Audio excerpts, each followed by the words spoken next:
Novak Djokovic was deported from Australia in January. Novak Djokovic has received a positive hint in his wait to learn whether he will be allowed to return to Australia for the first Grand Slam of 2023. The 9-time Australian Open champion was deported ahead of the tournament this year, receiving an automatic 3-year ban from returning to the country.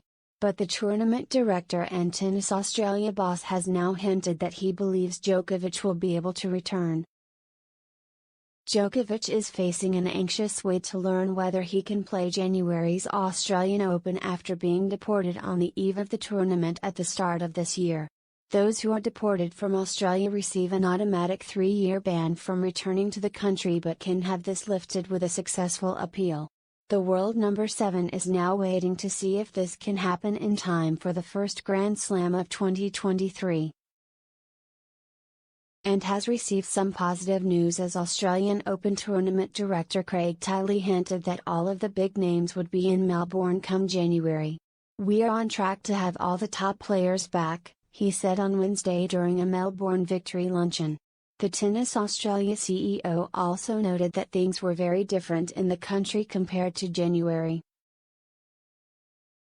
when the country's then Immigration Minister Alex Hawke revoked Djokovic's visa over his ability to excite anti-vax sentiment in Australia with his presence as an unjabbed foreign national.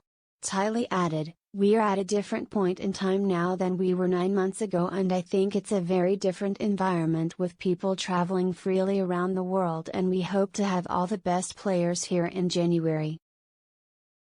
Australia has seen a new government come into power since Djokovic's fiasco down under that saw him have his visa cancelled twice, once successfully appealing to have it reinstated and then losing an appeal which saw him deported the night before the Australian Open started.